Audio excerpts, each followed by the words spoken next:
It's always a pleasure to be at the White House. Thank you, Mr. President, for your invitation and for your warm words. May I, at the outset, wish Mrs. Reagan the speediest recovery. We know what a source of strength she is to you, Mr. President, in your work for your country and the world. I also take this opportunity to congratulate the people of the United States on the 200th anniversary of the Constitution.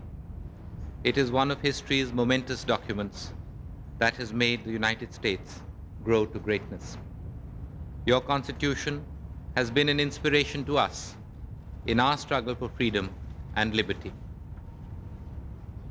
As the President informed you, we have had good and most useful meetings. We spoke of world peace and our concern for the well-being of humanity, and we spoke of the relations between our countries. We agreed upon further methods of strengthening our mutual friendship. The relations between our two countries have always held much promise. In recent years, we have made notable progress towards realizing that promise. Your personal attention and interest, Mr. President, have contributed greatly to our expanding partnership. We have agreed to collaborate at the frontiers of technology. We have reaffirmed the tradition of scientific interaction, which has been the hallmark of our relationship. The growth in high technology, trade, and transfers has been a source of considerable satisfaction. I hope that the United States would recognize India not just as a market, but as a partner in technological progress. In the field of bilateral trade and investment, we have agreed that much can be done to expand the present level of activity. We will encourage increased interaction between our trading entities.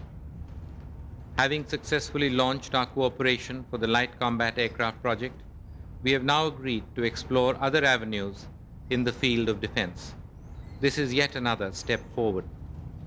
I am confident that after our talks today, we will be able to place our relationship on a more enduring basis. We share not only aspirations and values, we sometimes face common threats. We have each recognized the dangers to our societies posed by terrorism and narcotics. I mentioned to you today our determination to fight these problems. I am aware of your personal concern about narcotics, the price they extract in the form of blighted youth and wasted resources. I would like to reiterate once again our commitment to cooperate with you to this end. Turning to international issues, I should first like to applaud the statesmanship demonstrated by you, Mr. President, and by General Secretary Gorbachev in pursuing the vexing and complex issues of nuclear disarmament. Your endeavors have given a glimmer of hope to a world threatened by imminent nuclear holocaust. An INF agreement will be a historic step. For the first time, an operational nuclear weapon system will be withdrawn and dismantled. We hope that this will be the beginning of the elimination of nuclear weapons altogether, an objective to which you are dedicated. I sincerely wish you, Mr. President, and General Secretary Gorbachev every success in these endeavors. All humankind is with you. Our deliberations today also covered the situation in Afghanistan. We agreed on the need for an early political settlement there and support the efforts of the UN Secretary General. I believe that a just solution must ensure a sovereign, independent, and non-aligned Afghanistan. Foreign intervention and interference must cease. The Afghan refugees must be allowed to return to their homes in honor, dignity, and security. We would welcome any earnest efforts in this direction. We had a frank discussion on the dangers of nuclear proliferation, both horizontal and vertical. My country has consistently recognized that a secure world order cannot be built on nuclear weapons. Our actions have spoken louder than any words. in expressing this commitment. We do not have nuclear weapons. We do not want nuclear weapons. And we certainly do not want nuclear weapons in our neighborhood. We have watched with concern developments in our immediate vicinity. Nuclear stockpiles have multiplied. Yet another country now seems on the threshold of fulfilling a long-time goal of acquiring nuclear weapons.